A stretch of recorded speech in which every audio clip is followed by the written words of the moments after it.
Alright, hello and welcome. This is Southern Style Gaming, and today I'm doing a review slash response to the ToolCases response to Josh Scorcher's top 10 overrated games. Now, as I'm sure a lot of people on YouTube know, there is a somewhat popular YouTuber known as Josh Scorcher or the Fiery Joker. Now, I personally like a lot of his videos. I think he has a lot of good points, and while me and him don't have everything in common, obviously, all gamers are different, I'll admit I enjoyed his top 10 overrated video. I found it quite humorous, especially the rant about Call of Duty. That was funny. I gotta give you props for that, man. I enjoy Call of Duty myself, I'm not gonna lie, but, well, let's just get on with this. Now, the Toolcase did a response to his top 10 overrated games, and I found a lot of issues with that video. First of all, you made us sit through and while you watched the whole video, and it came out to be 42 minutes long. Sorry about that. It came out to be 42 minutes long, which is just far too long for a simple response video. You should have done what I'm about to do to you, because I'm not making y'all sit through 42 minutes of making me watch this video. I went and watched his video, all 42 minutes of it, and I made a list of all of the mistakes he made, which there are several. Many of them are just simple interpretations or misunderstandings, and I have a separate segment of the video for that. First, I'm just going to go through all of the mistakes he makes. Now, as a side note, I would just like to say that it seems as though he watched the video before, because he does have some responses that seem prepared, but then at other times it seems like he's legitimately shocked. So I don't know if he watched the video beforehand or not. That's something that he should have made clear if he did, because, I mean, it's not bad if he did or anything. I mean, it's a response, a review, not a reaction. But still, it's better for the audience to know whether you've actually watched it before or not. As y'all can see, y'all know it's me, Project Freelancer Hoodie. Love this thing. Anyway, let's get on with this. So, the first thing I would like to say, the first mistake he made is he personally insulted Josh's character, saying several times in the video that he was stupid and that he didn't know what he was talking about, and, you know, just several other insults to Josh's character personally, which is absolutely unexcusable. And I just don't agree with people doing that. I mean, you have to be professional. You cannot attack somebody personally. You cannot do that. Another mistake he made was he actually made the statement that having a different opinion than everybody else brings your credibility down. Now, he does add on to that statement, saying that that is especially true if you have a different opinion for the sake of having a different opinion, which he automatically assumes before ever seeing a spot on the list that that's what Josh is doing, that Josh has a different opinion just for the sake of having a different opinion, which, again, is just illogical. Which is basically what a lot of his points in the video are. They're just illogical, or they're misunderstood. And he also insults Josh's personal opinions, which, like me, Josh likes Call of Duty, despite the fact that the gaming community typically hates Call of Duty. And I can understand why people hate it. It does, every installment of Call of Duty does look very similar, but still, you're not supposed to personally insult someone's opinions. That's just not professional. Then, he also jumps to a lot of conclusions in the video, which the biggest one is the fact that just because Josh says he likes Call of Duty, the Toolcase automatically assumes that Josh doesn't care about the story in video games, that he doesn't like a video game with story, that all he cares about is fun gameplay. So that's just another thing I would like to throw out there. Another thing that I've noticed is that Josh tries to put some funny moments in his videos where, he says something about a game or even the audience, and he expects it's just a joke. That's all it is. And the guy, and I'm not trying to personally insult him here, I don't want to be a hypocrite, but if I do come across as a hypocrite by saying this, I do apologize, but the guy can't take a joke. He can't take a joke. Because in the Call of Duty segment, at number 7, Josh puts Call of Duty Black Ops. And he has a rant about how people bag on him for liking Call of Duty. And he says that people ignorantly call all Call of Duty games bad and overrated. Well, I don't know if he says bad, I know he says overrated, but he says the word ignorantly, and the ToolCase just has a field day about that. And he needs to realize that Josh was just trying to add some humor to the video. In another segment, Josh makes a joke about nobody liking ODST, which the ToolCase also makes a point about that, saying that he likes ODST, which I can agree. I like ODST myself. May not be the best installment in the series. I would definitely say the first one is, but that's a point all its own. Also in the Resident Evil 4 segment, of course, Josh had to put the point about Ashley saying Leon over and over again. And, of course, he just has to rave on and on about how that's an overused joke. Well, at least he understood that was a joke, I guess. So I can't really use that as an example, but still. And also, the ice cream Kingdom Hearts thing, I found that to be funny, myself. Josh makes a point about how Kingdom Hearts is overrated as a story. And, well, one of his funnier points is, of course, the Roxas saying, "Who else will I have ice cream with?" Who else will I have ice cream with? In Shion's death scene.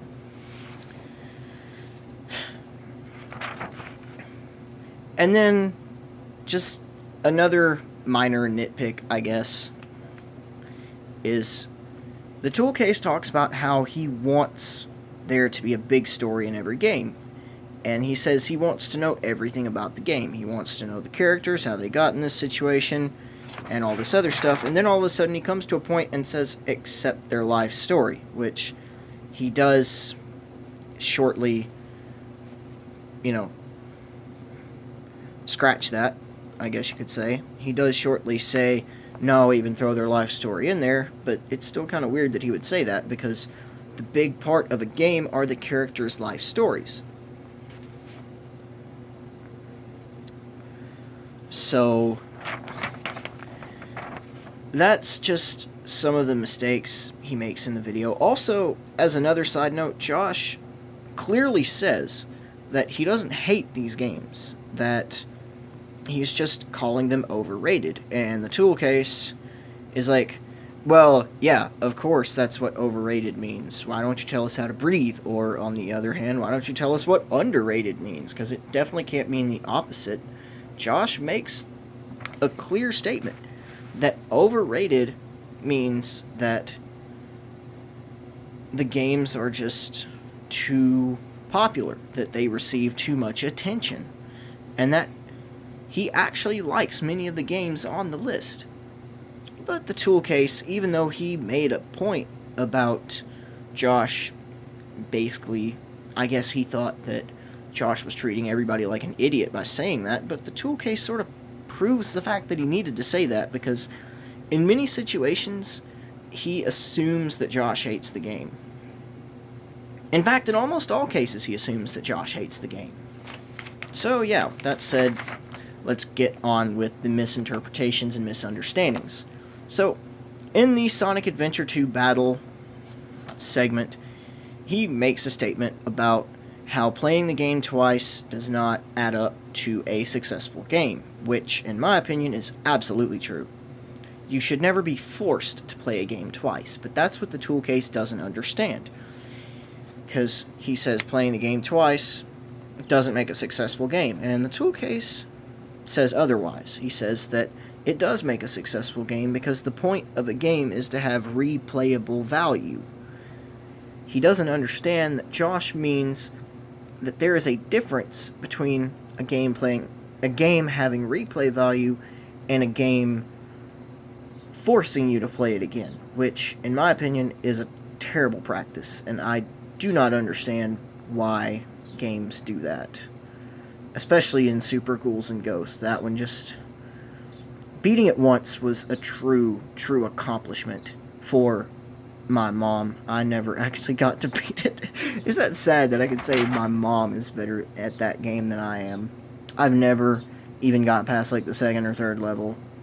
I'm horrible at it. Another point that he makes is Josh says in his Half-Life 2 segment that, I think he said the gravity gun or something like that. I've never played Half-Life 2, so I can't really make a judgment on it. But I think he said the gravity gun or something like that. If I'm wrong, correct me. But Josh says that it felt gimmicky. And then the tool case says that earlier in the video, Josh said that gimmicks aren't bad. And Josh never said that. I've watched the video several times, and he never once said anything about gimmicks being good.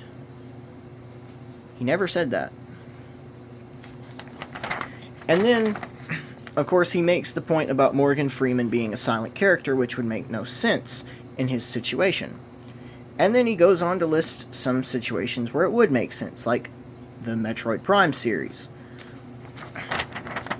And the tool case goes off on a tangent saying that, you know, it doesn't make sense for Samus to be silent because, you know, she's in an alienated place where there's combat all around, and there's no need to be silent and calm. Now, silent...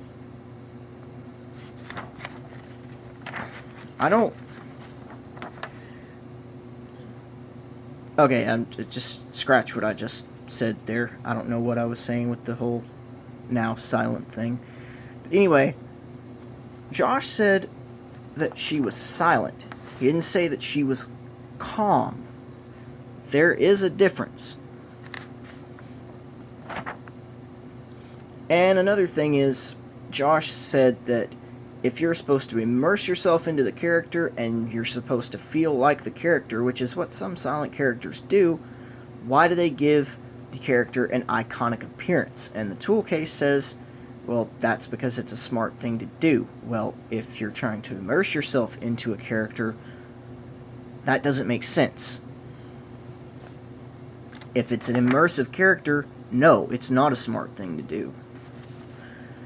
And another thing that sort of connects to the can't take a joke part is he assumes that Josh likes Call of Duty because it's realistic. And Josh himself has said in one of his videos, I can't remember which one, that part of the reason he likes Call of Duty is because it's not realistic. So just another little tidbit there.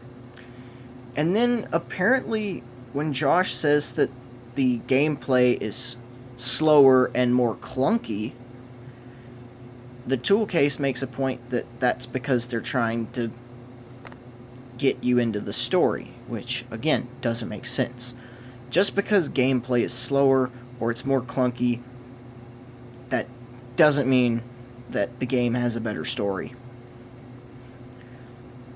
And also, Josh makes the Assassin's Creed comparison, which, in Black Ops, if you think about it, makes sense. But you have to think about it. I mean, it took me a while to get it, I'm not going to lie. But, you know, it's talking about, like, going between Mason being in the interrogation room and then him sort of reliving the events on the battlefield. And it's kind of like Assassin's Creed, where you go between, what's his face that you play in the real world. I can't remember what his name is. I don't play Assassin's Creed that much, to be completely honest. And Ezio. That's the comparison he was trying to make. And if the ToolCase would have stopped for a second to think about that, he might have got it. And just another little thing, I hate to go back like this, but the gameplay being slower and clunky equaling good story. Black Ops 1 didn't have that good of a story to me. Like, it was fun, but the story was not as good as the Modern Warfare games. I'm sorry, it just wasn't. The gameplay was a little more fun at times, maybe, but yeah. That's mainly just because Modern Warfare 3 to me felt like a grind. That's all I'm going to say about that. And then, at number 6, I think it's number 6, yeah, Josh puts Halo 2 as his number 6 most overrated game of all time. The ToolCase literally says die. Again, why? You are insulting his personal opinion. That is just wrong. Now, if you're insulting his personal opinion, you're also insulting my personal opinion, because I believe Halo 2 is overrated as well. I think it's easily the worst game in the original trilogy. Between Halo 1, 2, and 3, I find Halo 2 to be the worst. Mainly because it looked ugly, and yeah, the game looked ugly. That was one of my main points for not liking it as much as the other two. It didn't look better than Halo 1. That was my problem with it. Halo 1, you can make the argument that it looks bad, but in my opinion, Halo 2 looks worse. But that is my opinion, and if yours differs, well, that's good for you, I guess. Now, the Halo 2 Anniversary Edition did clear a lot of that up and make it better. And I still like Halo 2, mainly because of the end of the Gravemind mission, which unfortunately they changed in Halo 2 Anniversary. Instead of the Breaking Benjamin song Blow Me Away, they had some new song called Breaking the Covenant, which is also okay, but still, I prefer the Breaking Benjamin song better. Also, Josh, he makes a point about dual wielding. Now, the point he makes about dual wielding is that Halo 2 was a little late on that, and the ToolCase stops and makes the point saying that Josh was saying that Halo 2 shouldn't have done dual wielding just because it was a couple years after other games had done it. I think what Josh was trying to say is that Halo 1 could have also done dual wielding, and that the fact that people are going hoopla over Halo 2 having dual wielding is just a little out of place, I guess you could say. That's the best thing I can come up to say for that one. And also, Josh makes the point that the Halo 2 multiplayer did little to innovate, which, again, I agree with. All it really did was add vehicle hijacking. That was it. And new weapons, but it replaced a lot of the older weapons. And made the pistol suck. Why did you make the pistol suck? I understand it's to add the battle rifle, but still, why does the pistol suck? Make it at least halfway decent. Anyway, the ToolCase makes the point that it's not all about innovation, even though, I mean, doing little to innovate is not good. Even if it's not all about innovation, it is partly about innovation. You should have more than just a little bit of innovation. I mean, vehicle hijacking and new weapons, Halo's better than that. I mean, come on, they added Forge mode in Halo 3. They could have done that in Halo 2, it would have been incredible. I'd have loved that. I'd have probably liked the game a lot more if they'd have added Forge mode in Halo 2. And then also, moving on to, in the Kingdom Hearts segment, Josh states that he finds Sora's character annoying. Now, I haven't played a whole lot of Kingdom Hearts, again, man, I feel so bad. There's a lot of popular games out there that I haven't played a lot of. But either way, I did enjoy what little of Kingdom Hearts I have played, though. I'll say that much. It's just because I borrowed it from, well, my ex. It's weird to say, but yeah, I borrowed it from her. So whenever we broke up, I had to give it back to her. I feel like that's going to be a funny story. I feel like people are going to be laughing about that. Anyway, he says that Sora is an annoying character. And the toolcase automatically assumes, again, jumping to conclusions, that Josh hates him and that he wants to shoot him in the face. You know, because Josh likes Call of Duty, saying that he wants to shoot Sora in the face because he's a Call of Duty fanboy. Which I wouldn't really call him a Call of Duty fanboy, honestly. He just likes Call of Duty. And that, just because he says he doesn't like Sora being annoying, but he also doesn't like Morgan Freeman being silent, he doesn't like character design or silent characters, so he just assumes that Josh is unpleasable, when the truth is, if a character's good, then Josh is happy with it. His other videos show that.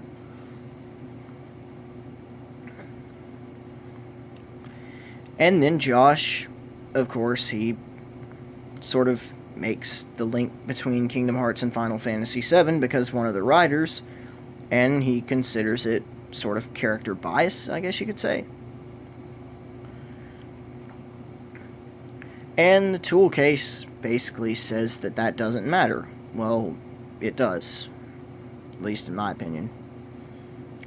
And then he goes on to Secret of Mana, where, of course, he makes a point about unlocking the co-op.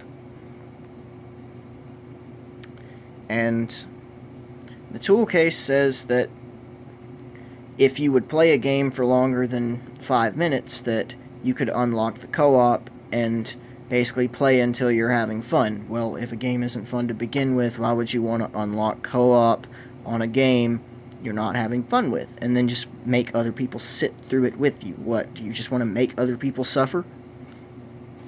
Is that it? If Josh doesn't like the game, from what I've heard, other people he knows doesn't like the game. The Autarch of Flame doesn't like it either, and they're considerably close, as YouTubers go, at least. So yeah, I just like to go over that point. If a game isn't fun, it doesn't matter how much you play it. You're still not going to enjoy it. And then Josh makes the point that Super Mario Galaxy 2 is a copy-paste from Galaxy 1, which I agree with. And even though I do find Galaxy 2 entertaining, Josh doesn't, and that's his opinion, and I'm okay with that. He says that it's okay for Mario to copy-paste, and it's not okay for Call of Duty, sort of making that comparison, which makes sense, you know.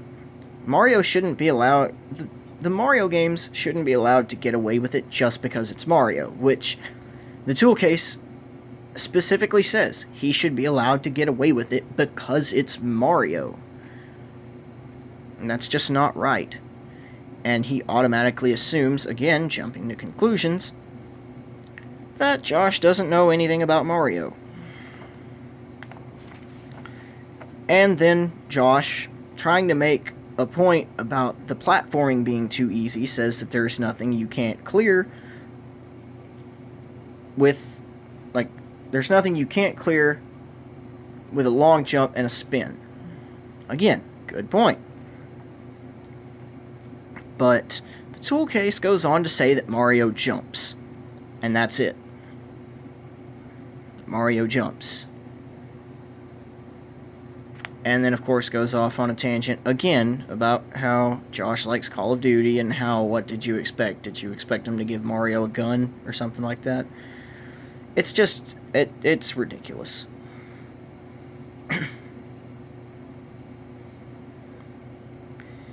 And at number 1, Josh puts Tetris, which is interesting, in my opinion, because I agree.